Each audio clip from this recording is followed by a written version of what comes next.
Car hits pedestrian. One person is recovering this morning after being struck by a car in the early morning hours. We'll tell you what police are saying so far. Fighting flames, Des Moines firefighters have been busy this Tuesday morning trying to put out 2 house fires. We'll tell you if anyone was injured and if they know the cause yet. And up to the test, high school students in central Iowa are using a class lesson in the real world today. We'll tell you how the schools are learning about the stock market. It's Tuesday, April 3rd. Today in Iowa starts now. From WHO HD, the local news leader. This is Channel 13 News, Today in Iowa.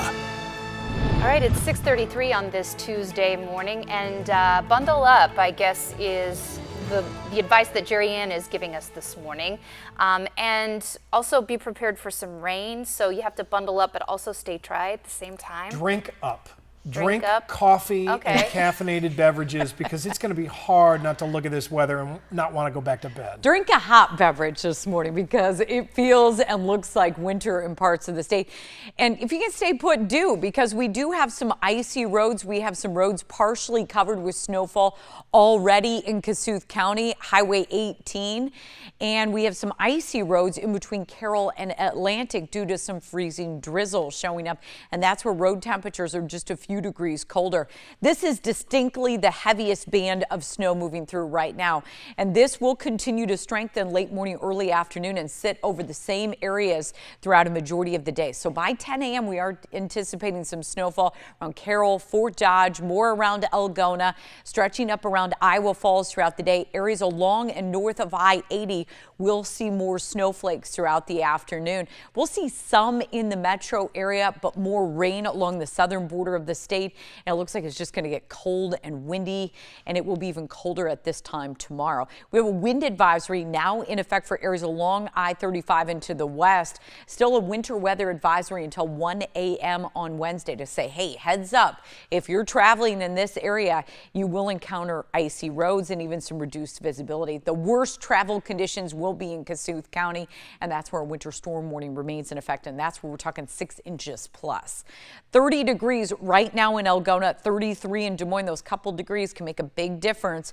We'll hold steady in the 30s with cloudy skies, windy conditions, and it will continue to be wet at times. But the snowfall totals will remain under a ½ inch in the metro area, higher amounts closer to the northern border. We'll have more on this storm coming up. On the roads today in Iowa, mainly wet, and you're going to get some road spray. That's about the only issue. 235 at 22nd Street in West Des Moines. No delays right now. Traffic moving well. A little closer to downtown. 235 at Keogh, looking off to the west again. Wet roads and road spray. That's the issue so far this morning. We'll have an update straight ahead on Today in Iowa. Thank you, Jim. First on 13, Des Moines firefighters worked through the early morning hours to put out a house fire. That's after someone came knocking on the fire station's window saying there was a fire. It started at 306 East 17th Street at around 2 a.m. Firefighters say it started in the basement and 2 people were able to get out of the home. One of them was taken to the hospital and is recovering this morning from minor injuries. Investigators aren't sure what caused it.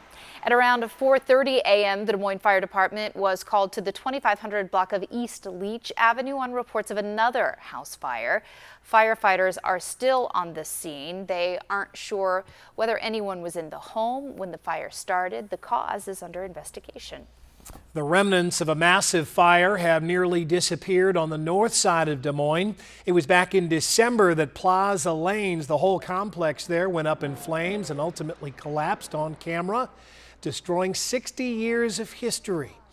Nearly 4 months later, things have changed a lot on the site. As of yesterday, here's a shot from Drone 13. Overhead, you can still see kind of where the bowling lanes were there, but other than that, it's a completely leveled property. It's hard to tell what was even there.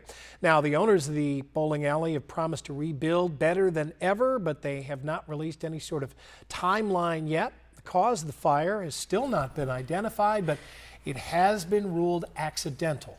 A Des Moines pedestrian is recovering this morning after being hit by a car. It happened just after 2 o'clock this morning in the 4400 block of Northeast 14th Street. The Polk County Sheriff's Office says a car was headed south when an adult male was walking on a raised median and stepped off in front of the car. The intersection was closed for about an hour but has since reopened. No charges are being filed at this time, and the male has since regained consciousness. The crash is under investigation. A downtown intersection is back open this morning after it was shut down last night while police investigated a deadly accident. Just after 5 o'clock, police say a vehicle headed south on 7th Street ran a red light. That vehicle was then hit by at least one other car headed west on Cherry Street. 2 other cars were involved. Police say 1 person was killed and 2 others were taken to the hospital. They haven't released the names of the people involved. Thousands of Oklahoma and Kentucky teachers rallied yesterday, demanding more funding for education. The demonstrations also forced closings across both states. Now, it's a growing grassroots effort inspired by teachers in West Virginia who were successful in earning a pay increase after a 9-day walkout. A third state could be facing the anger of educators now. Arizona teachers are considering a strike if they don't get more money for themselves and their classrooms. Well, Iowa educators are weighing their options as their frustration grows with state leaders. Last year, lawmakers overhauled collective bargaining rights for teachers. And during this session, a 1% school funding increase was approved for the next school year. The Iowa State Education Association says teachers are fighting for classroom resources. However, striking in Iowa could mean heavy fines and even jail time for teachers. High school students across central Iowa will compete later this morning in a stock market challenge. This event aims to give students real-world experience when it comes to investing. Channel 13's Christina Salonikas is here to tell us more about this event at the Junior Achievement Center, right? The Market Challenge, they're calling it? Andy, they're calling it the Market Challenge, and 15 schools across central Iowa will be competing against one another in this challenge. But before the day begins, students will hear from local businesses about how individual companies work. Students will sit down with people from Meredith, the CFA Society, and more to listen about different internships and jobs in the companies. Over 200 students will participate, making it the largest market challenge for junior achievement. The goal of the day is to teach students what it takes to participate in a 60-day cycle for the stock market. We're trying to get them connected to the real world and try to have them apply what they're learning in the classroom, maybe math concepts and things about the stock market, for example, and then be able to come and apply it in a simulated environment so they can really apply the concept they've learned. Every minute of the competition represents 1 day of trading. Students in teams of 4, with some schools having more than 1 team, will be participating, Andy. So they'll try to learn to figure out the stock market.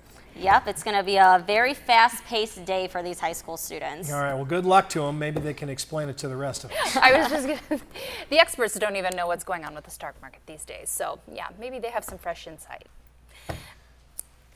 We're all ears. Yeah, anybody else that can try to explain it, I'm not going to poo-poo that. Yeah. Well, our weather has kind of been up and down too, and this morning it's down. When was the last time it was up? Yeah, that's true. I think last week there was one day. We've had a couple of decent days. I guess it's been a while though. Fall. That's when it was nice. It was nice in the fall. It's been kind of a rough winter. It's been a rough March, and it's been a cold, wet start to April. But trust me, I'm seeing a big change come May and June. It's looking a whole lot warmer. Right now, though, it feels more like February. It even looks like February, as we do have slick roads in northwest Iowa and along the western border of the state. Stay with us. I'll have more on this freezing rain and snow and windy conditions when we come back. From WHO HD, the local news leader. You're watching Channel 13 News, Today in Iowa.